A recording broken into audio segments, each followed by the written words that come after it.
Hello, mga Billings TV fan. This is Milling po. You're tuned into Billings TV. Kamusta po sila? Sana po ay nasa mabuti silang kalagayan. Tayo po ay karoon ng sore throat at tayo pinawala ng boses. So, huwag po nila kalimutan ang inyong face mask pag kayo po yung bumabiyahe at parang doon ko yan nakuha sa akin last travel sa biyahe ng bus o meron pong umubo sa pag-uwi ko, infected agad. So, mainit po ang panahon. So, mainit tapos pumasok ko sa aircon. So, yan po ang ating napala sa ating biyahe. So, ingat-ingat din po sila at uminom po maraming tubig. Kahit pa paano po ay may boses na tayo. So, sana po ay ingatan nila ang kanilang health. Yan po ang ating isi-share na nasa likod. At hintayin po natin. Yan po ang ating lulutuin, ating shares is kasi Holy Week na po. Hindi na po tayong kailangang kumain talaga ng meat. So, pwede po tayong kumain ng gulay at fish. Pero sa fish po ay meron din tayong nakukuhang lead and mercury. So, hindi na rin safe unless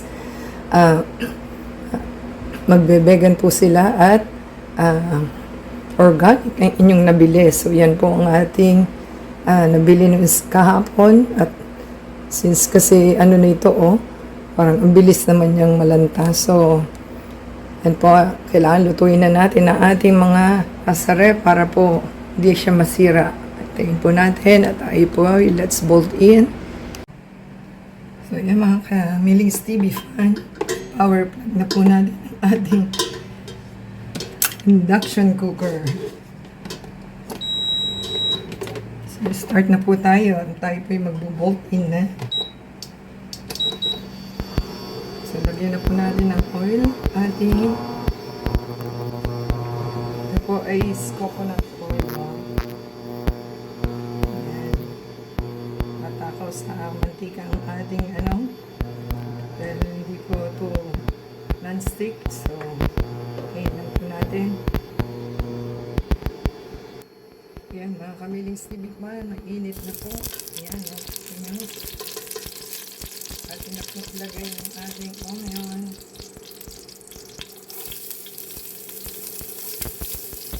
Masunog ang ating bawang. So, kailangan po natin.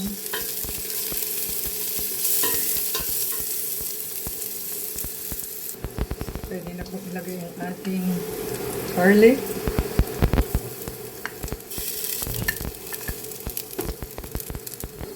Pwede na po lagay ang ating kamatis at kalahati ng ating mga iso. Ayan po natin. Tayo po ay maglalagay ng ating kalahati ng ating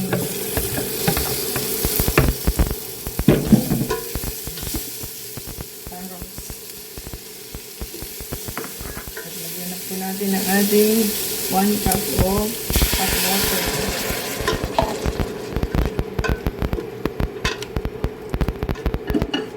Ayan na po natin ang ating black pepper and salt na natira. Ayan.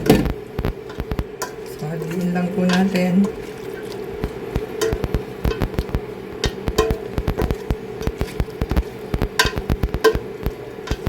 Para mag-even siya. Ayan. Ating pong takpan. Ayan po natin. Ayan, natin silipin po ang ating niluluto. At kailangan haluin po natin para pag mag-even ang kanyang luto. So, nakaset po tayo sa ating 15 minutes alarm. Natin. Ayan, aking silipin po ulit ang ating niluluto. Baka po overcook na siya.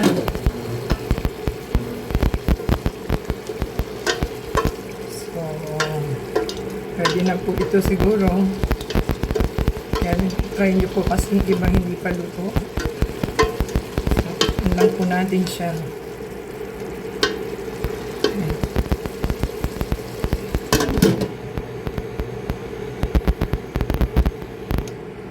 ating tingnan po at pwede na po ito.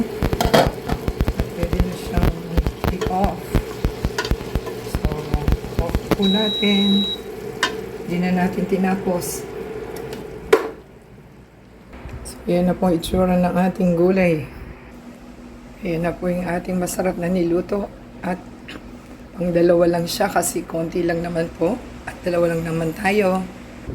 So, kung dalawa lang naman po kayo, huwag kayo magluto ng marami dahil puro tira lang po ang mangyayari. Unless gusto nyo mag-share sa inyong mga neighbors. So, masarap po ang ating gulay dahil mas healthy po yan. At the same time, mas maganda po ang may fasting sa ating katawan, lalo po kung hindi kayo natutunawan at para po lumit ang inyong tiyan at nyo na hindi na ma-confine kayo dahil hindi kayo natutunawan. So, pag kinonfine ka, dextrose lang po bibigay sa inyo at hindi kayo pakakainin. So, yan po yung experience ng anak ko. Same time na ating kasama. So, kailangan po mag-fasting kasi Holy Week na po. At pag po tayong kumain ng meat, lalo na yung meat, hindi rin po maganda. So, maging conscious na po tayo sa ating kinakain at kung kayo po ay may mga sakit na, kailangan po is alamin ninyo ang mga pagkain na bawal. At the same time, tuwin lang po natin ang dapat nakainin, lalo kung may sakit na po tayo, para iwas po sa sakit at hindi mag-trigger inyong mga sakit. So, nagustuhan po nilang ating niluto. Give us a thumbs up po. Subscribe po sila sa ating channel. Support po yung channel natin to play the ads and video. And don't forget to subscribe and add us sa Facebook, Twitter, TikTok, and Instagram. Till next time po, comment down below and give us a thumbs up. At shout out inyong mga names sa ating next video. Until next time.